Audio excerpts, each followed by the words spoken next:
16-17 ಜನರಿಂದ 40 ಜನರವರೆಗೆ ಒಬ್ಬ ಯುವಕ ಅಸಹಾಯಕನನ್ನ ಕೊಂದು ಮುಗಿಸ್ತಾ ಇರುವಂತ ಹೊತ್ತಲ್ಲಿ ಹಿಂದೂಗಳು ಏನ್ ಮಾಡ್ತಾ ಇದ್ರು? 83-88% ಹಿಂದೂಗಳಿದ್ದೇವಲ್ಲ ನಾವು. ಯಾವ ಕರ್ಮಕ್ರಿ? ಯಾವ ಕರ್ಮಕ್ಕೆ? ಅದರ ಅರ್ಥ ಅವರು ಸೊಟ್ಟ ಹಿಡ್ಕೊ ಬಂದ್ರು, ಅವ್ರು ಕತ್ತಿ ಹಿಡ್ಕೊ ಬಂದ್ರು, ಅವ್ರು ಕಡಿದ್ರು, ಕೊಚ್ಚಿದ್ರು, ಕೊಂದ್ರು. ನಾವು ಅದನ್ನು ಮಾಡಬೇಕಾಗಿಲ್ಲ. ನಮ್ಮ ಉತ್ತರ ಭಾರತದಲ್ಲಿ ಹೋಳಿ ಅತ್ಯಂತ ಸಂಭ್ರಮ, ಸಡಗರ ಮತ್ತು ಪಾವಿತ್ರ್ಯದ ಹಬ್ಬ. ಅದು ಅಲ್ಲಿ ಆಚರಣೆ ನಡೀತಾ ಇದೆ. ಆ ಹೆಣ್ಮಗಳಿಗೆ ತಲೆ ಸರಿ ಇಲ್ವಾ? ಹಿಂದೂ ಧರ್ಮೀಯವರು ಅಲ್ಲಿ ಹೋಳಿ ಆಚರಣೆ ಮಾಡ್ತಾರೆ. ನನ್ನ ಮೈ ಮೇಲೆ ಬೀಳ್ಬಹುದು, ನನಗೆ ತಾಗಬಹುದು, ನನಗೆ ತಾಗಿದ್ರೆ ನನ್ನ ಪಾವಿತ್ರತೆ ಎಲ್ಲ ಹಾಳಾಗೋಗ್ತದೆ, ಹರಾಮ್ ಅದು. ಯಾಕೆ ಬಂದ್ರಿ ಬೀದಿಗೆ? ಹೆತ್ತ ಅಪ್ಪನೂ ನಮಗೆ ಮುಖ್ಯ ಅಲ್ಲ ಅಂತ ನಾವು ಹುಡುಗ. ನಮಗೆಲ್ಲ ಅಲ್ಲಾನೇ ಕೊಡುದು. ಮತ್ ನಮಗಿಲ್ಲಿ ಇತಿಹಾಸ ಬೇಡ, ವರ್ತಮಾನ ಬೇಡ, ವಿಜ್ಞಾನ ಬೇಡ, ಏನು ಬೇಡ ಅಂತ ನಮಗೆಲ್ಲ ಅಲ್ಲಾನೇ ಕೊಡ್ತಾನೆ. ಮತ್ತೆ ನಮಗಿದ್ರ ಅಗತ್ಯವೇ ಇಲ್ಲ.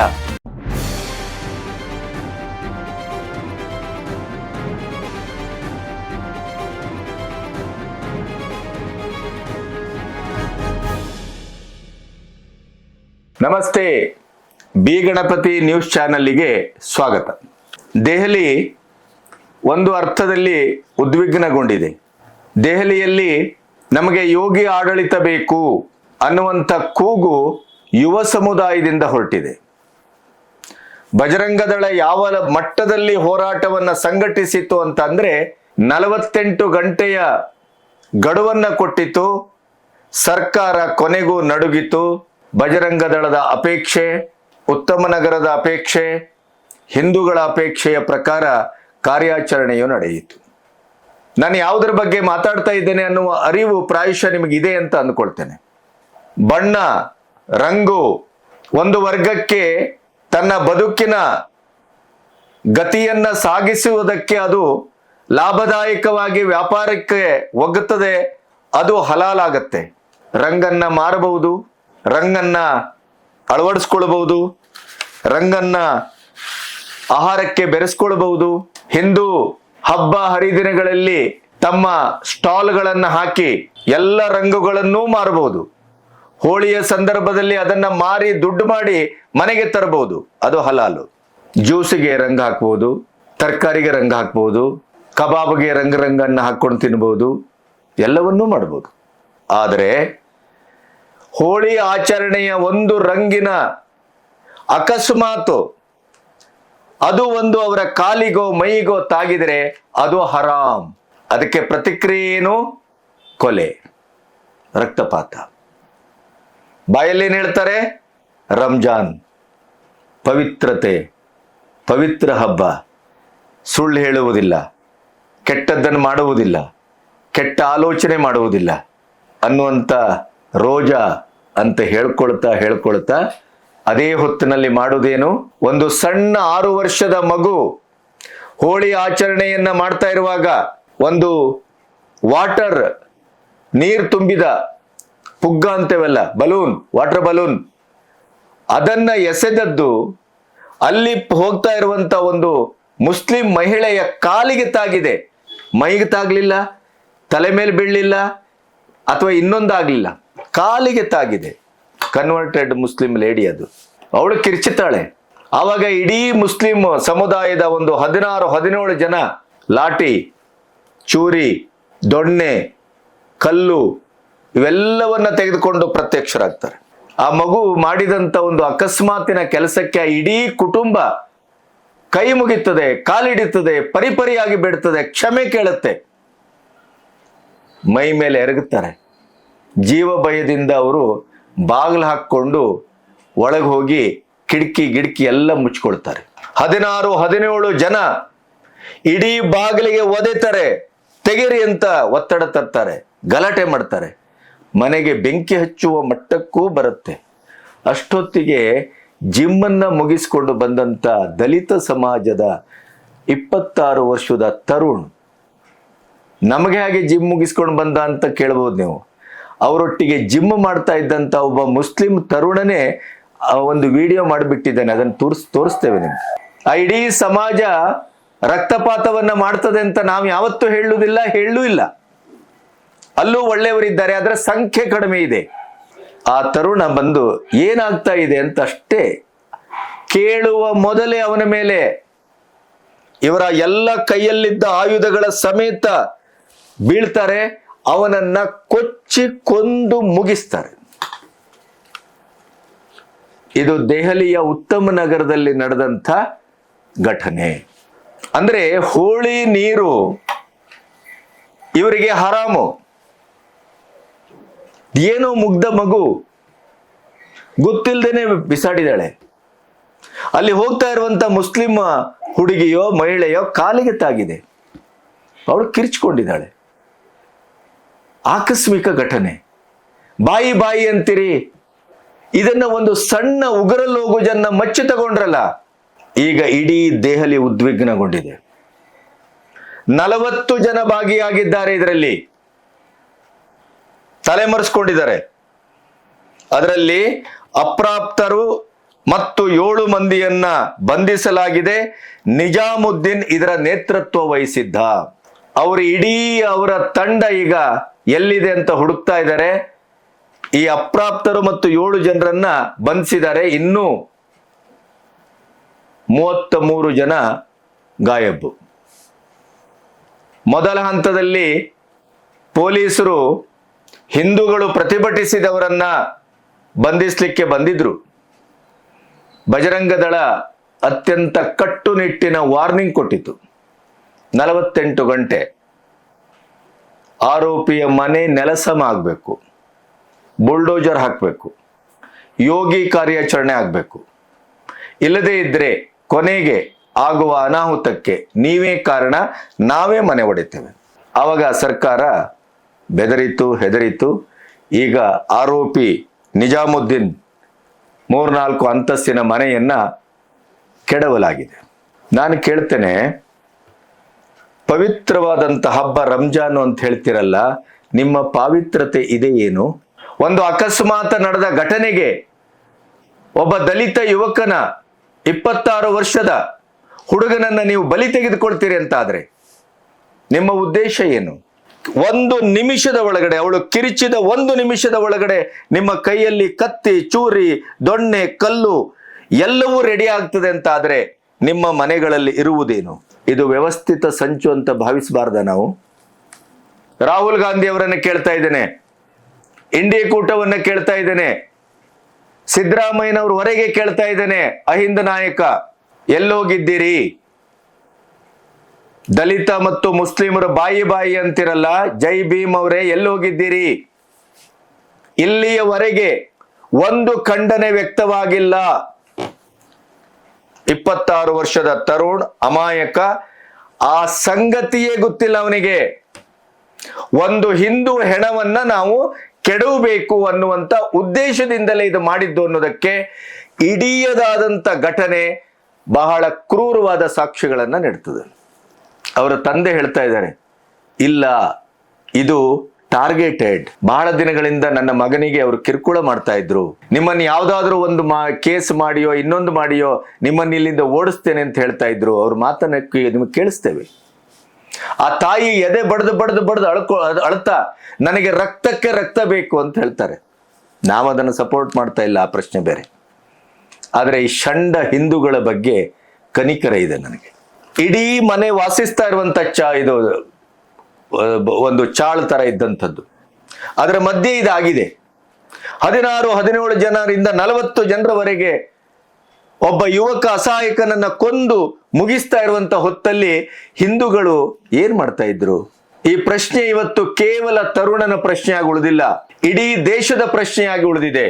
ಯಾಕೆ ಅಂತಂದ್ರೆ, ಕಾನೂನು ಪ್ರಕಾರ ಅಕ್ರಮ ಕಟ್ಟಡವನ್ನ ಧ್ವಂಸ ಮಾಡ್ತೇವೆ ಅಂತ ಬಂದ್ರೆ, ಅದರಲ್ಲಿ ಎಲ್ಲೋ ಪಕ್ಕದಲ್ಲಿ ಒಂದು ಮಸೀದಿ ಇದ್ರೆ ಆ ಮಸೀದಿಯನ್ನೇ ಧ್ವಂಸ ಮಾಡ್ತಾರೆ ಅಂತೇಳಿ ಆ ಸ್ಥಳಕ್ಕೆ ಬಂದು ಕೋರ್ಟ್ ಆರ್ಡರ್ ಎಲ್ಲ ಕಾನೂನಿನ ಪ್ರಕ್ರಿಯೆಗಳನ್ನು ಮುಗಿಸಿ ಕೋರ್ಟಿನ ಆಜ್ಞೆ ಪ್ರಕಾರ ಒಂದು ಅಕ್ರಮವಾದಂತ ಆ ಅತಿಕ್ರಮಣ ಜಾಗವನ್ನ, ಅಲ್ಲಿದ್ದ ಕಟ್ಟಡವನ್ನ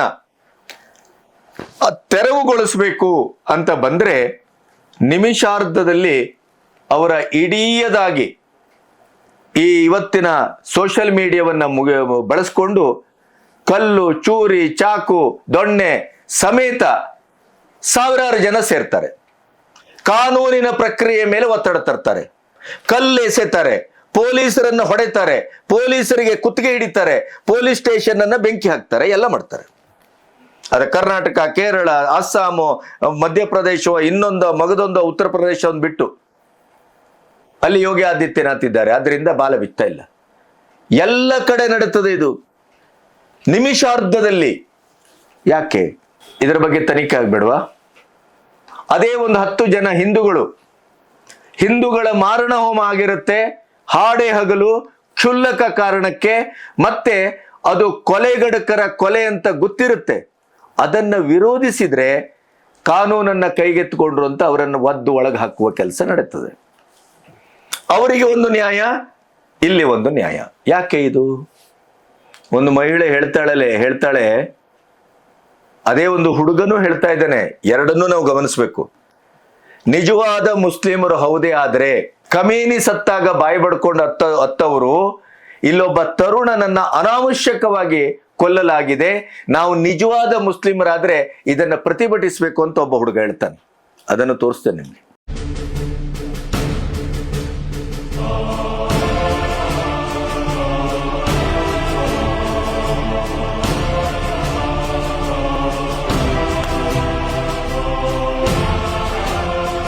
ಒಂದು ಮಹಿಳೆ ಹೇಳ್ತಾಳೆ, ಮಧ್ಯ ವಯಸ್ಸು ದಾಟಿದೆ, ಅವಳು ಹೇಳ್ತಾಳೆ, ನನ್ನ ಮೇಲೆ ಏನಾದ್ರೂ ಬಿದ್ದಿದ್ರೆ ಅದು 6 ವರ್ಷದ ಮಗು ಆಗ್ಲಿ 1 ವರ್ಷದ ಮಗು ಆಗ್ಲಿ, ಆ ಮಗುವನ್ನ ರುಂಡ ಚೆಂಡಾಡಿ ಆ ಮಗುವಿನ ರುಂಡ ಹಿಡ್ಕೊಂಡು ಹೋಗ್ತಾ ಇದ್ದೆ ನಾನು ಅಂತ. ಇಂಥವರನ್ನು ಬಿಡ್ತೀರಲ್ರಿ ನೀವು. ಸೋಷಿಯಲ್ ಮೀಡಿಯಾದಲ್ಲಿ ಮಾತಾಡ್ತಾರೆ.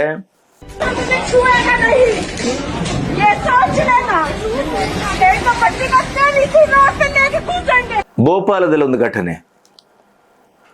ಆ ಹೆಣ್ಮಗಳು ಒಂದು ಮಸೀದಿಯ ಮೇಲ್ಗಡೆ ರೂಮಲ್ಲಿ ಇರ್ತಾಳೆ, ಓದುವವಳು. ಅವಳ ಸಹೋದರ ಬಂದಿದ್ದಾನೆ ಅವತ್ತು. ಯಾವತ್ತು ಆ ಮಸೀದಿ ಕೆಳಗಡೆ ಅವಳ ಸ್ಕೂಟರನ್ನ ಪಾರ್ಕ್ ಮಾಡ್ತಾಳೆ. ಅವತ್ತು ಸಹೋದರ ಬಂದಿರ ಏನೋ ಒಂದು ರಿಕ್ಷಾದಲ್ಲಿ 3 ಜನ ಕೂತಿದ್ರಂತೆ. ನಾವು ಸ್ಕೂಟರ್ ಇಡಬೇಕು ಅಂತ ಹೇಳಿದಾಗ ಜಜಿಯ ತೆರಿಗಿತ್ತಲ್ಲ ಹಿಂದೆ ಸುಲ್ತಾನರುಗಳ ಕಾಲದಲ್ಲಿ, ಆ ತರ ಅವನು ತೆರಿಗೆ ಕೇಳ್ತಾನೆ. ನೀವು ಹಿಂದೂಗಳು ಮಸೀದಿ ಎದುರು ಗಾಡಿ ಇಡಬಾರ್ದು, 1000 ರೂಪಾಯಿ ಕೊಡಿ. ಅವ್ರು ನಿರಾಕರಿಸ್ತಾರೆ. ನೀವು ನಂಬಲಿಕ್ಕಿಲ್ಲ, ಆ ವಿಡಿಯೋ ನೋಡಿ ನೀವು. ದೊಣ್ಣೆ, ಚೂರಿ, ಚಾಕು ಯಾವ್ದಿದೆಯೋ ಅದು ಎಲ್ಲ ಹಿಡ್ಕೊಂಡು ಇವ್ರನ್ನ ಹೊಡಿತಾರೆ. ಆ ಹೆಣ್ಣುಮಗಳ ಕೂದಲನ್ನು ಕತ್ತರಿಸ್ತಾರೆ. ಏನಾಗಿದೆ ಈ ದೇಶಕ್ಕೆ? ಏನಾಗಿದೆ? ಇದೆಲ್ಲವನ್ನೂ ಸಹಿಸ್ಕೋಬೇಕಾ? ಕಾಪು ದೇವಸ್ಥಾನದ ಜಾತ್ರೆಯಲ್ಲಿ ಅವರಿಗೆ ಅಂಗಡಿ ಕೊಟ್ಟಿಲ್ಲ ಅಂತ ಹೇಳಿ ಎಷ್ಟೋ ಮುಸ್ಲಿಮರು ಬಿಡಿ ಹಿಂದೂಗಳೇ ಎದುರು ನಿಂತು ಹೋರಾಟ ಮಾಡಿದ್ರು, ಬೈದ್ರು. ಈಗ ನಾವು ಮಾತಾಡಿದ್ರು ಹಾಗೆ ಹೇಳ್ತಾರೆ. ಖಮೇನಿಯ ಬಗ್ಗೆ ಇಲ್ಲಿ ಪ್ರತಿಭಟಿಸಿದ್ರಲ್ಲ, ಬಾಯಿ ಬಡ್ಕೊಂಡ್ರಲ್ಲ. ಈಗ ಒಬ್ಬ ದಲಿತನ ಹತ್ಯೆ ಆಗಿದೆಯಲ್ಲ, ಎಲ್ಲಿ ಸತ್ತಿದ್ದಾರೆ ಇವರೆಲ್ಲ? ಎಲ್ಲಿ ಹೋಗಿದ್ದಾರೆ? ಮುಸ್ಲಿಮರು ದಲಿತರು ಒಂದಾಗಿ ಇವತ್ತು ಈ ದೇಶದಲ್ಲಿ ಭಯಂಕರ ಆಪ್ತವಾಗಿ ಹೋರಾಟ ಮಾಡ್ಲಿಕ್ಕೆ ಹೊರಟಿದಾರಲ್ಲ. ಇಂಡಿಕೂಟದ ನೇತೃತ್ವದಲ್ಲಿ ಇಲ್ಲಿ ಒಬ್ಬ ದಲಿತನ ಕೊಲೆ ಆಗಿದೆ. ತಲೆಕೆಟ್ಟ ಧರ್ಮದ ಹೆಂಡ ಕುಡಿದವರಿಂದ ಆಗಿದೆ. ಅದಕ್ಕೆ ಪ್ರತಿಭಟಿಸ್ಬೇಕಲ್ಲ. ಎಲ್ಲೋದ್ರು ಕಾಂಗ್ರೆಸ್ನವರು? ಎಲ್ಲೋದ್ರು ಜೈ ಭೀಮ್ನವರು? ಎಲ್ಲೋದ್ರು? ಈ ಕಮೀನಿ ಸತ್ತಾಗ ಬಾಯಿ ಬಡ್ಕೊಂಡು 100 ಮಕ್ಕಳ ಹೆತ್ತು ಟ್ರಂಪ್ ಅನ್ನ ಕೊಲ್ತೇನೆ ಅಂತ ಶಪಥ ಮಾಡಿದಂಥವರೆಲ್ಲ ಎಲ್ಲೋದ್ರಿ? ಆಮೇಲೆ 83-88% ಹಿಂದೂಗಳಿದ್ದೇವಲ್ಲ ನಾವು. ಯಾವ ಕರ್ಮಕ್ರಿ? ಯಾವ ಕರ್ಮಕ್ಕೆ? ಅದರ ಅರ್ಥ ಅವರು ಸೊಟ್ಟ ಹಿಡ್ಕೊ ಬಂದ್ರು, ಅವ್ರು ಕತ್ತಿ ಹಿಡ್ಕೊ ಬಂದ್ರು, ಅವ್ರು ಕಡಿದ್ರು, ಕೊಚ್ಚಿದ್ರು, ಕೊಂದ್ರು. ನಾವು ಅದನ್ನು ಮಾಡ್ಬೇಕಾಗಿಲ್ಲ. ನಮ್ಮ ಮೇಲೆ ಆಗುವ ದಾಳಿಯನ್ನ ತಪ್ಪಿಸ್ಕೊಳ್ಳೋದು ಬೇಡವಾ? ತಡೆಯುವುದು ಬೇಡವಾ? ಪ್ರತಿಭಟಿಸುವುದು ಬೇಡವಾ? ಇವತ್ತು ಬಜರಂಗ ದಳ 48 ಗಂಟೆಯ ಒಂದು ವಾರ್ನಿಂಗ್ ಕೊಟ್ಟು ಬೀದಿಗಿಳಿದ್ರಿಂದ ಆಳುವ ಸರ್ಕಾರ ಬಗ್ಗಿತು. ಇಲ್ಲದೇ ಇದ್ರೆ ಸೆಕ್ಯುಲರಿಸಂ, ಒಂದು ಸೆಕ್ಯುಲರಿಸಮ್ನ ಶಬ್ದಕ್ಕೆ ಈ ದೇಶದಲ್ಲಿ ಎಂತ ಬಲ ಇದೆ ಅಂದ್ರೆ, ಗಣೇಶನ ಮೆರವಣಿಗೆ ಮೇಲೆ ಉಗಿಬಹುದು, ಕಲ್ಲು ಹೊಡೆಯಬಹುದು, ಶಿವಾಜಿ ಮೆರವಣಿಗೆ ಮೇಲೆ ಕಲ್ಲು ಹೊಡೆಯಬಹುದು, ಏನ್ ಬೇಕಾದ್ರೂ ಮಾಡಬಹುದು. ಅವರಿಗೆ ಎಲ್ಲ ರಿಯಾಯಿತಿ ಇದೆ. ನಾನು ಕೇಳ್ತೇನೆ, ಹೋಳಿ ಆಚರಣೆ ನಡೀತಾ ಇದೆ ನಮ್ದು. ನಮ್ಮ ಉತ್ತರ ಭಾರತದಲ್ಲಿ ಹೋಳಿ ಅತ್ಯಂತ ಸಂಭ್ರಮ, ಸಡಗರ ಮತ್ತು ಪಾವಿತ್ರ್ಯದ ಹಬ್ಬ. ಅದು ಅಲ್ಲಿ ಆಚರಣೆ ನಡೀತಾ ಇದೆ. ಆ ಹೆಣ್ಮಗಳಿಗೆ ತಲೆ ಸರಿ ಇಲ್ವಾ? ಹಿಂದೂ ಧರ್ಮದವರು ಅಲ್ಲಿ ಹೋಳಿ ಆಚರಣೆ ಮಾಡ್ತಾರೆ, ನನ್ನ ಮೈ ಮೇಲೆ ಬೀಳ್ಬಹುದು, ನನಗೆ ತಾಗಬಹುದು, ನನಗೆ ತಾಗಿದ್ರೆ ನನ್ನ ಪಾವಿತ್ರತೆ ಎಲ್ಲ ಹಾಳಾಗೋಗ್ತದೆ, ಹರಾಮ್ ಅದು. ಯಾಕೆ ಬಂದ್ರಿ ಬೀದಿಗೆ? ಇದು ನಾನು ಕೇಳ್ತಾ ಇದ್ದದಲ್ಲ, ನಿಮ್ಮ ಕುಲ ಬಾಂಧವರೇ ಕೇಳ್ತಾ ಇದ್ದಾರೆ ಕೆಲವರು, ಯಾಕೆ ಬಂದ್ರು ಅವರು ಅಂತ. ಅಂದ್ರೆ ವ್ಯವಸ್ಥಿತವಾದ ಸಂಚು ಅಂತ ಅವರೇ ಹೇಳ್ತಾ ಇದ್ದಾರೆ, ನಾನಲ್ಲ. ಅವಳಲ್ಲಿ ಬರಬೇಕು, ಆ ನೀರು ತಾಗಬೇಕು, ಅದರ ಉದ್ವಿಗ್ನತೆ ವಾತಾವರಣ ಉಂಟಾಗಬೇಕು, ನಾವು ಒಬ್ಬರನ್ನ ಹಿಂದೂ ಹೆಣವನ್ನ ಕೆಡಬೇಕು.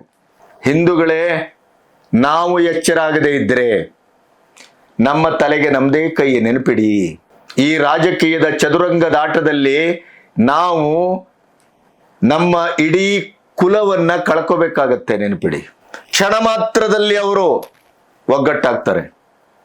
ನಾವು ಕಣ್ಣೆದುರು ಒಬ್ಬ ಹಿಂದುವಿನ ಹೆಣ ಬೀಳ್ತಾ ಇದ್ರು, ಅವ್ರ ಮನೆ ಹುಡುಗ ಸಾಯ್ತಾ ಇದ್ದಾನೆ, ನನಗೇನು? ಇಂಥ ಸ್ವಾರ್ಥ. ಕನಿಷ್ಠ ಪಕ್ಷ ಈಗಲೂ ನಾವು ಎಚ್ಚರ ಆಗದೇ ಇದ್ರೆ, ಒಂದು ಮಸೀದಿ ಎದುರು ರೋಡಲ್ಲಿ ಇರುವ ಜಾಗ ಕೂಡ ಅವ್ರ ಅಪ್ಪಂದು ಅಂತ ವಾದಿಸ್ತಾರೆ ಅವರು. ಅಲ್ಲಿ ಗಾಡಿ ಇಡುವಂಗಿಲ್ಲ ನೀವು, ನಮ್ಮ ಹೆಣ್ಣು ಮಕ್ಕಳ ಕೂದಲು ಕತ್ತರಿಸ್ತಾರೆ, ಆದ್ರೂ ನಮಗೇನು ಅನ್ಸೋದಿಲ್ಲ. ಈಗ ಒಂದು ನಮ್ಮನ್ನ ನಾವು ರಕ್ಷಿಸ್ಕೊಳ್ಳಿಕ್ಕೆ ನಾವು ಒಗ್ಗಟ್ಟಾಗುದಿಲ್ಲ ಅಂತಾದ್ರೆ ಇನ್ನು ನಮ್ಮನ್ನು ರಕ್ಷಿಸೋರು ಯಾರು? ಕಾನೂನು, ಪೊಲೀಸು, ಆಡಳಿತ ಎಲ್ಲವೂ ಅವರ ಪರವಾಗಿ. ಅವ್ರಿಗೆ ಬೇಕಾದಾಗ ಸಂವಿಧಾನವನ್ನು ಅವರೇ ವ್ಯಾಖ್ಯಾನಿಸ್ತಾರೆ. ಅವರಿಗೆ ತೊಂದರೆ ಆದಾಗ ಧಾರ್ಮಿಕ ಹಕ್ಕು, ಅದೇ ಹಿಂದೂಗಳ ಆಚರಣೆ ಬಂದಾಗ ನೋ ಧಾರ್ಮಿಕ ಹಕ್ಕು. ಅವರ ರಂಜಾನು ಹಬ್ಬ ಎಲ್ಲ ಬಂದಾಗ ರೋಡು, ಬೀದಿ, ಕೇರಿ ಎಲ್ಲವೂ ನಮಾಜಿಗೆ ಓಪನ್ ಟು ಆಲ್. ಅದೇ ನಮಗೊಂದು ಮೆರವಣಿಗೆ ಹೋಗ್ಲಿಕ್ಕಿಲ್ಲ, ಒಂದು ಹೋಳಿ ಆಚರಣೆಗಿಲ್ಲ. ಏನಿದು? ಆ ಮನುಷ್ಯ ಏನ್ ಮಾಡಿದ್ದ? ಹುಡುಗ ಜಿಮ್ಮು ಮುಗಿಸ್ಕೊಂಡು ಬಂದಿದ್ದಾನೆ. ಹುಡುಗ ಏನಾಗಿದೆ ಅಂತ ಕೇಳಿದ್ದಾನೆ, ಅಷ್ಟೇ. ಅಷ್ಟಕ್ಕೂ ಆ ಕುಟುಂಬದವರು ಕೈ ಕಾಲು ಹಿಡಿದು ಬೇಡ್ಕೊಂಡಿದ್ದಾರಲ್ಲ, ಅಕ್ಕಪಕ್ಕದವರೆಲ್ಲ ಹೇಳ್ತಾ ಇದ್ರು. ಮಗು ಏನೋ ಅರ್ಥ ಆಗ್ಲಿಲ್ಲ, ಇದು ಮಾಡಿದಾಳೆ. ಅದೇನು ತಲೆ ಮೇಲೆ ಬೀಳಲಿಲ್ಲ, ಮುಖದ ಮೇಲೆ ಬೀಳಲಿಲ್ಲ, ಇನ್ನೊಂದಾಗ್ಲಿಲ್ಲ, ಅನಾಹುತ ಆಗ್ಲಿಲ್ಲ, ಏನೂ ಆಗಿಲ್ಲ, ಕಾಲಿಗೆ ಸಿಡ್ದಿದೆ.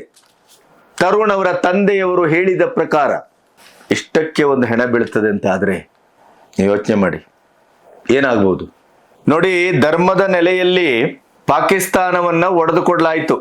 Partition of Pakistan, partition of India. ಅವತ್ತೇ ಅಂಬೇಡ್ಕರ್ ಹೇಳಿದ್ರು, ಪಾಪ್ಯುಲೇಷನ್ ಎಕ್ಸ್ಚೇಂಜ್ ಮಾಡಿ ಥಾಟ್ಸ್ ಆಫ್ ಪಾಕಿಸ್ತಾನದಲ್ಲಿ ಒಟ್ಟಿಗೆ ಬದುಕಲಿಕ್ಕೆ ಆಗೋದಿಲ್ಲ ಅಂತ.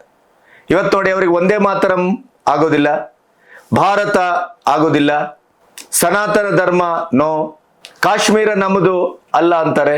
ಅಂದ್ರೆ ಔದಾರ್ಯದಿಂದ ನಾವು ಇಲ್ಲಿ ಉಳಿದವರನ್ನ ಉಳಿಸಿಕೊಂಡದ್ದಕ್ಕೆ 83-88% ಹಿಂದೂಗಳು ಇವತ್ತು ಅವರ ಕತ್ತಿಗೆ ತಲೆ ಕೊಡಬೇಕಾಗಿದೆ. ದೇಶೀಯತೆ ಬೇಡ, ಭಾರತ ಬೇಡ, ಜನಗಣಮನ ಬೇಡ, ಭಾರತದ ಧ್ವಜ ಬೇಡ, ಏನು ಬೇಡ ಅಂತ. ಕಮೇನಿ ಸತ್ತಾಗ ಬಾಯ್ ಬಾಯ್ ಬಡ್ಕೊಂಡು ಇಲ್ಲಿ ಅಳಲಿಕ್ಕೆ ಒಂದು ನೆಲ ಬೇಕು. ಅದೇ ಬದುಕಲಿಕ್ಕೆ ಅವರಿಗೆ ಹಿಂದೂ ಧರ್ಮದ ಜಾತ್ರೆಯಲ್ಲಿ ಅಂಗಡಿ ಇಡಬೇಕು, ಅಲ್ಲೂ ಆ ಅಂಗಡಿಯೂ ಬೇಕು. ಅಲ್ಲಿ ನಿಮಗೆ ಬಣ್ಣವೂ ಆಗ್ತದೆ, ಎಲ್ಲವೂ ಆಗ್ತದೆ, ಮಾರಾಟ ಮಾಡಲಿಕ್ಕೆ ಏನೂ ಸಮಸ್ಯೆ ಇಲ್ಲ. ಒಂದು ಬಣ್ಣದ ಹನಿ ನಮ್ಮ ಹಬ್ಬ ಆಚರಣೆಯ ಸಂದರ್ಭದಲ್ಲಿ, ಹೋಳಿ ಆಚರಣೆಯ ಸಂದರ್ಭದಲ್ಲಿ ತಾಗಿದ್ರೆ ಅದಕ್ಕೆ ಪ್ರತಿಕಾರ ಏನು? ತರುಣ್ ಅಂತವನ ಕೊಲೆ. ಆಮೇಲೆ ಇನ್ನೊಂದು ಪ್ರಪೋಗಾಂಡ ಬಹಳ ಅದ್ಭುತವಾಗಿ ನಡೀತಾ ಇದೆ, ನೀವು ಗಮನಿಸಿ ಅದನ್ನ. ಈಗ ಮೊನ್ನೆ ಶಿವಮೊಗ್ಗದಲ್ಲಿ ಒಬ್ಬ SLC ಹುಡುಗನನ್ನ ಕೊಂದು ಹಾಕಿದ್ರಲ್ಲ, ಅದ್ಯಾರು? ಅಪ್ರಾಪ್ತರು. ಗಣೇಶನ ಮೆರವಣಿಗೆ ಮೇಲೆ ತೂ ಮಾಡಿದ್ರವರು ಯಾರು? ಅಪ್ರಾಪ್ತರು. ಶಿವಾಜಿ ಮೆರವಣಿಗೆ ಮೇಲೆ ಗಲಾಟೆ ಮಾಡಿದವರು ಯಾರು? ಅಪ್ರಾಪ್ತರು. ಶಿವಮೊಗ್ಗ ಮತ್ತು ಕೋಲಾರ ಇತ್ಯಾದಿ ಹಡೆ ಹಗಲು ಬೈಕಲ್ಲಿ ಮತ್ತು ಬೀದಿಗಳಲ್ಲಿ ಕತ್ತಿ ಹಿಡ್ಕೊಂಡು ಜಳಪಿಸಿ ಹೋದವರೆಲ್ಲ ಯಾರು? ಅಪ್ರಾಪ್ತರು. ಇಲ್ಲಿ ಈ ಆರೋಪಿ ನಿಜಾಮುದ್ದೀನ್ ಮತ್ತು 40 ಜನರಲ್ಲಿ ಬಹುತೇಕರು ಅಪ್ರಾಪ್ತರು. 7 ಮಂದಿ ಅಪ್ರಾಪ್ತರನ್ನ ಈಗ ಬಂಧಿಸಲಾಗಿದೆ. ಅಂದ್ರೆ ದೇಶವ್ಯಾಪಿ ಪ್ರತಿ ಒಂದು ಹಿಂದೂಗಳ ಮೇಲೆ ಎರಗುವ ಸಾಮಾಜಿಕ ಪ್ರಕ್ಷುಬ್ಧತೆಯನ್ನ ಹುಟ್ಟುಹಾಕುವ, ಪೊಲೀಸರಿಗೆ ಕೊರಳಪಟ್ಟಿ ಹಿಡಿಯುವ, ಪೊಲೀಸರ ಸ್ಟೇಷನ್ ಅನ್ನ ಬೆಂಕಿ ಹಾಕುವ ಅಥವಾ ಈ ತರದ ಎಲ್ಲಾ ಘಟನೆಗಳಲ್ಲೂ ಅಪ್ರಾಪ್ತರು ಬಳಕೆಯಾಗ್ತಾ ಇದ್ದಾರೆ. ಇದನ್ನ ನಾವು ಗಮನಿಸಬೇಕು. ಅಂದ್ರೆ ಕಾನೂನಿನ ಪ್ರಕಾರ ಹೇಗೆ ತಪ್ಪಿಸಿಕೊಳ್ಳಬಹುದು, ಅನ್ನುವಂಥ ಒಂದು ಟ್ಯಾಕ್ಟಿಸು ಬಳಕೆ ಆಗ್ತಾ ಇದೆ ಪ್ರತಿಯೊಂದು ಹಂತದಲ್ಲಿ. ಆದರೆ ದುರಂತ ಏನು ಗೊತ್ತಾ, ಅವರಿಗೆ ಅದು ಬೇಕಾಗಿಲ್ಲ. ಯಾರೋ ಒಬ್ಬರು ಮಾಧ್ಯಮದವರು ಪ್ರಶ್ನೆ ಮಾಡ್ತಾ ಇದ್ರೆ, ಹೆತ್ತ ಅಪ್ಪನೂ ನಮಗೆ ಮುಖ್ಯ ಅಲ್ಲ ಅಂತ ಅವನು ಹುಡುಗ. ನಮಗೆಲ್ಲ ಅಲ್ಲನೇ ಕೊಡೋದು, ಮತ್ತು ನಮಗಿಲ್ಲಿ ಇತಿಹಾಸ ಬೇಡ, ವರ್ತಮಾನ ಬೇಡ, ವಿಜ್ಞಾನ ಬೇಡ, ಏನು ಬೇಡ ಅಂತ. ನಮಗೆಲ್ಲ ಅಲ್ಲನೇ ಕೊಡ್ತಾನೆ, ಮತ್ತೆ ನಮಗಿದ್ರ ಅಗತ್ಯವೇ ಇಲ್ಲ. ದೇಶ, ಪ್ರಧಾನಿ, ಗಿದಾನಿ ಎಲ್ಲ ನಮಗೆ ಬುಲ್ಶಿಟ್ ಅಂತ, ನಮ್ಗೆ ಯಾವುದೂ ಅಗತ್ಯ ಇಲ್ಲ ಅಂತಾನೆ. ಆ ರೀತಿಯ ಒಂದು ಬ್ರೈನ್ ವಾಶ್ ಮಾಡುವಂಥ ವ್ಯವಸ್ಥೆಯಲ್ಲಿ ಅಪ್ರಾಪ್ತ ಮಕ್ಕಳನ್ನ ಇಂಥ ಕೆಲಸಕ್ಕೆ ಆ ಸಮಾಜ ಬಳಸ್ತದೆ ಅಂತ ಆದರೆ, ಆ ಸಮಾಜದ ಒಟ್ಟು ಒಂದು ಸಾಂಸ್ಕೃತಿಕವಾಗಿಯೋ ಅಥವಾ ಅವರ ಜನಾಂಗಿಕವಾಗಿಯೋ ಸಾಮಾಜಿಕವಾಗಿಯೋ ಯಾವ ರೀತಿಯ ಧೋರಣೆಯನ್ನ ಅದು ಹೊಂದಿದೆ, ತಮ್ಮ ಮಕ್ಕಳನ್ನೇ ಕೋವಿಗೆ ಅಥವಾ ಇಡೀ ಗಲಾಟೆಗೆ ಮುಂದು ಮಾಡುವಂಥ ಒಂದು ಕೆಲಸವನ್ನ ಅಲ್ಲಿಯ ಧರ್ಮಬೀರುಗಳು ಇತ್ಯಾದಿಗಳು ಮಾಡ್ತಾರೆ ಅಂತ ಆದರೆ, ಆ ಸಮಾಜ ಎಷ್ಟು ನೈತಿಕ ಮತ್ತು ಸಾಂಸ್ಕೃತಿಕ ಸಾಮಾಜಿಕ ಅಧಪತನಕ್ಕೆ ಮುಂದಾಗ್ತಾ ಇದೆ ಅನ್ನೋದ್ರ ಬಗ್ಗೆ ಅವ್ರಿಗೂ ಯೋಚನೆ ಬೇಕು. ಅದು ಅವ್ರಿಗೆ ಅಗತ್ಯವೇ ಇಲ್ಲ. ನೋ, ಇಂಥ ಗಲಾಟೆಯಲ್ಲಿ ಭಾಗವಹಿಸಿ ಕಾಫೀರ್ ಅಂತ ಅವರು ಕರೆಯುವ ಅನ್ಯ ಸಮಾಜದ ಯಾರನ್ನೇ ಕೊಂದು ಕಳೆದ್ರು ಅದು ಧರ್ಮೋನ್ನತಿಯ ಕೆಲಸ, ಅದು ಅತ್ಯಂತ ಪುಣ್ಯದ ಕೆಲಸ ಅಂತಲೇ ಭಾವಿಸ್ತಾರೆ ಅಂತ ಆದಾಗ ಇನ್ನೇನ್ ಮಾಡ್ಲಿಕ್ಕಾಗತ್ತೆ? ಅಂದ್ರೆ ಯಾವ ರೀತಿಯ ಕಾನೂನು ಅಥವಾ ನಮ್ಮ ಸಂವಿಧಾನ ಇದೆಲ್ಲವನ್ನ ಬಳಸಿಕೊಂಡು ಬದುಕಲಿಕ್ಕೆ ಬೇಕು. ಆದರೆ ನಾವು ಕತ್ತಿ ಹಿಡಿದಾಗ, ಇನ್ನೊಬ್ಬರನ್ನ ಕೊಲೆ ಮಾಡಿದಾಗ, ಒಂದು ಗಲಾಟೆಯನ್ನ ಮಾಡಿದಾಗ ಇತ್ಯಾದಿಗಳಲ್ಲಿ ತಪ್ಪಿಸಿಕೊಳ್ಳಿಕ್ಕೆ ಇದೇ ಕಾನೂನು, ಇದೇ ಸಂವಿಧಾನದ ಲೂಪ್ ಹೋಲ್ಸ್ ಅನ್ನ ಎಷ್ಟು ಚೆನ್ನಾಗಿ ಬಳಸ್ತಾ ಇದ್ದಾರೆ ಅನ್ನೋದಕ್ಕೆ ಈ ಅಪ್ರಾಪ್ತರ ಬಳಕೆಯೇ ಸಾಕ್ಷಿ. ನಾವು ಒಗ್ಗಟ್ಟಾಗದೇ ಇದ್ರೆ ಏನಾಗಬಹುದು? ತಮಾಷೆ ಗೊತ್ತಾ ನಿಮಗೆ? ಕಮೀನಿ ಸತ್ತರ ಅಳ್ತಾರಲ್ಲ, ಅವ್ರ ಬಗ್ಗೆ ನಾನು ಮಾತಾಡಿದೆ. ಕಮೀನಿ ಹೆಣ್ಣುಮಕ್ಕಳನ್ನ, ಸ್ತ್ರೀಯರನ್ನ ಶರಿಯಾ ಕಾನೂನಿನ ಅಡಿಯಲ್ಲಿ ಯಾವ ರೀತಿ ಭೀಭತ್ಸವಾಗಿ ನಡೆಸ್ಕೊಂಡಿದ್ದ ಅನ್ನೋದನ್ನ ನಾವು ಮಾತಾಡ್ತಾ ಬಂದೇವಲ್ಲ. ಮುಸ್ಲಿಂ ಬಂಧುಗಳು, ಮುಸ್ಲಿಂ ಯುವಕರು ನನಗಂತೂ ಬೈತಾರೆ, ಬಿಡಿ ಆಯ್ತು. ಅವ್ರಿಗೆ ಅದು ಅವರ ಧರ್ಮದ ಬಗ್ಗೆಯೋ ಕಮೇನಿ ಬಗ್ಗೆಯೋ ನಾನು ಮಾತಾಡಿದಾಗ ಬೈತಾರೆ. ದರಿದ್ರ ಅಂತಂದ್ರೆ ನಮ್ಮ ಹಿಂದೂಗಳು, ಅವರು ನನಗೆ ಬೈತಾರೆ. ಏನ್ ಮಾಡ್ಬೇಕು ಇದಕ್ಕೆ?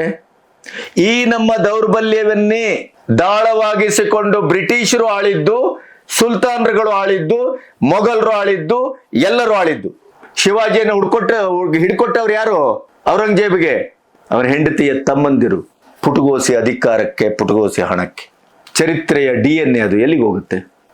ತರುಣನ್ನು ಕಳ್ಕೊಂಡವರ ವೇದನೆ ನಮ್ಮ ಸಮಾಜಕ್ಕೆ ಅರ್ಥ ಆಗ್ಬೇಕಲ್ಲ. ನಾವು ಇದೇ ರೀತಿ ಕೂತ್ರೆ, ಇದೇ ರೀತಿ ಬೇರೆಯವ್ರ ಮನೆಗೆ ಬೆಂಕಿ ಬಿದ್ದದ್ದಕ್ಕೆ ನಾವು ಚಳಿ ಕಾಯಿಸ್ಲಿಕ್ಕೆ ಹೊರಟಂತ ನಮ್ಮ ಈ ಕುತ್ಸಿತ ಮನೋಭಾವ ಇದೆಯಲ್ಲ, ನಮ್ಮ ಮನೆಗೂ ಬರುತ್ತೆ. ನಾನು ಅದಕ್ಕಾಗಿ ಲವ್ ಜಿಹಾದ್ ಬಗ್ಗೆ ಮಾತಾಡೋದು ನಿಲ್ಲಿಸಿದ್ದೇನೆ.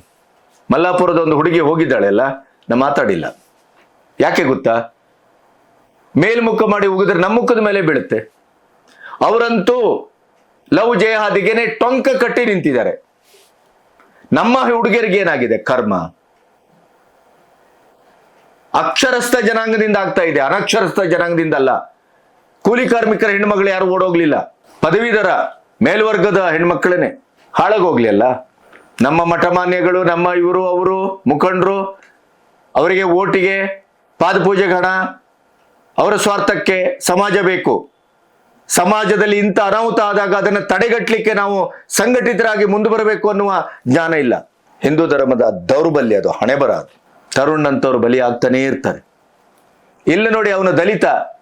ಯಾವ ದರಿದ್ರನ್ನ ರಾಜಕಾರಣಿಗಳು ಇವತ್ತು ದಲಿತಾಸ್ತ್ರವನ್ನ ಬಳಸುವವರು ಇಲ್ಲಿವರೆಗೂ ಖಂಡಿಸಿಲ್ಲ ಅದನ್ನ. ಯಾಕೆ ಹೇಳಿ? ಎದುರುಗಡೆ ವೋಟ್ ಬ್ಯಾಂಕಿದೆ. ಇಲ್ಲಿ ದಲಿತ ಅಂತ ಹೋದ್ರೆ ಅವರ ರಾಜಕೀಯ ಭವಿಷ್ಯ ಗೋವಿಂದ. ಕಮೇನಿಯನ್ನ ಪ್ರತಿಭಟಿಸುವವರು ಹಿಂದೆ ನಿಂತ್ಕೋಬೇಕು ನಾವು. ಇಲ್ಲದೆ ಇದ್ರೆ ನಮ್ಗೆ ಶಿಯಾಗಳ ಓಟ್ ಸಿಗುವುದಿಲ್ವಲ್ಲ. ಇದು ಸಮಸ್ಯೆ, ಅರ್ಥ ಮಾಡ್ಕೋಬೇಕು. ಹಿಂದೂಗಳು ಇನ್ನಾದರೂ ಜಾಗೃತರಾಗಬೇಕು. ಯಾರೋ ಬಂದು ನಮ್ಮನ್ನ ರಕ್ಷಿಸ್ತಾರೆ? ನೋ, ಇಲ್ಲ. ನಮ್ಮ ರಕ್ಷಣೆಗೆ ನಾವೇ ಸಂಘಟಿತರಾಗಬೇಕು. RSSನ ವಿರುದ್ಧ, ಬಜರಂಗ ದಳದ ವಿರುದ್ಧ, ಹಿಂದೂ ಸಂಘಟನೆಗಳ ವಿರುದ್ಧ ಕ್ಯಾಕರಿಸಿ ಉಗಿಯುವವರ ಮುಖಕ್ಕೆ ನಾವು ಉಗಿಲಿಕ್ಕೆ ಶುರು ಮಾಡದೇ ಇದ್ರೆ ನಮಗೆ ಉಳಿಗಾಲ ಇಲ್ಲ. ಇದೇ ಹುಡುಗನ ಕತೆ ನಮಗೂ ಆಗತ್ತೆ, ನಮ್ಮನೆಯಲ್ಲೂ ಘಟಿಸ್ತದೆ, ನೆನಪಿಡಿ. ವೀಕ್ಷಕರೇ ನೋಡಿ, ದೀಪಕ್ ಸಿಂಗ್ ಅಂತ ನೀವು ಗಮನಿಸಿರ್ತೀರಿ, ಬಹಳ ದೊಡ್ಡ ಸನಾತನಿ, ಹಿಂದೂ ಧರ್ಮದ ರಕ್ಷಣೆಗೆ ತನ್ನ ಹೋರಾಟವನ್ನ, ಜೀವನವನ್ನ ಮುಡುಪಾಗಿಟ್ಟವರು. ಅಲ್ಲಿ ಏನ್ ನಡೆಯಿತು, ಯಾವ ರೀತಿ ಅವರು ಆ 40 ಜನ ಸೇರಿ ಆ ಕುಟುಂಬದ ಮೇಲೆ ಹಲ್ಲೆ ಮಾಡಿದ್ದಾರೆ, ಮತ್ತೆ ತರುಣನ್ನ ಹತ್ಯೆ ಮಾಡಿ ಹೇಗೆ ಅಲ್ಲಿ ರಕ್ತದ ಗುರುತನ್ನ ಹಚ್ಚಿ ಹೋಗಿದ್ದಾರೆ ಅನ್ನೋದನ್ನ ಅವರು ವಿಡಿಯೋ ಮೂಲಕ ಹೇಳಿದ್ದಾರೆ ನೋಡಿ. मारने के बाद यहाँ पर एक खून का हाथ लगाया गया है. देखिए किस प्रकार से मारा गया है. कभी पाकिस्तान बांग्लादेश नहीं गए होंगे तो उत्तम नगर के अस्पताल आइए, जहाँ पर होली के एक रंग को गिरने से एक बच्चे का कत्ल कर दिया गया और पूरे परिवार के साथ मारपीट करी गई. मेरी वीडियो केवल और केवल उन सेकुलर लोगों के लिए है जो भाईचारे की बात करते हैं, जो गंगा जमनी तहजीब की बात करते हैं, जो संविधान की बात करते हैं, जो कहते हैं हम सब एक हैं, हमारा खून एक है. देख लो खून कौन सा एक है. पर ये केवल और केवल उनकी मानसिकता को दर्शाता है. मैं इसीलिए आपके चैनल के माध्यम से लोगों को बता देना चाहता हूँ, सावधान हो जाइए. यदि कहीं आपके किसी बगदुल से दोस्ती है तो अगला नंबर आपका है. मैं आपका भाई दीपक सिंह हिंदू. आज मैं आया हुआ हूँ उस परिवार के पास जिसके 26 साल के बच्चे का कत्ल कर दिया गया, केवल इसलिए कि उनके घर की एक छोटी सी बच्ची से गलती से गुब्बारे का होली का रंग एक मोहतरमा को, एक खातून को थोड़ा सा लग गया. उस मोहतरमा ने इतना गदर मचा दिया कि उन्होंने झगड़ा फैला दिया, उस पूरे परिवार के साथ मारपीट करी. एक वो बच्चा तरुण जो वहां पर था भी नहीं, जब वो आया तो उसके साथ मारपीट करी, उसका कत्ल कर दिया गया. अभी मैं उसी गली में खड़ा हुआ हूँ, वहीं पर मैं आया हुआ हूँ. मैं आपको लेके चलता हूँ ग्राउंड जीरो पर, जहाँ से इस घटना की शुरुआत हुई थी. आइए मैं दिखा. ये उस बच्चे को मारने के बाद यहाँ पर एक खून का हाथ लगाया गया है. देखिए ये क्या मानसिकता दर्शाती है. ये उस बच्चे के परिवार के लोग हैं जिनके साथ मारपीट करी गई. परिवार के लोग हैं जो यहाँ पर सारे उपस्थित हैं. वो घर है जहाँ टेंट लग रहा है, जहाँ से उस बच्ची से छत से वो गुब्बारा गिर गया था. मैं आपको बता देना चाहता हूँ, यदि ये मुल्ला मानसिकता, ये पाकिस्तानी मुल्ला मानसिकता इस देश से खत्म नहीं करी जाएगी तो हर घर टारगेट पर है, हर त्योहार टारगेट पर है, हर आदमी टारगेट पर है, हर बहन बेटी टारगेट पर है.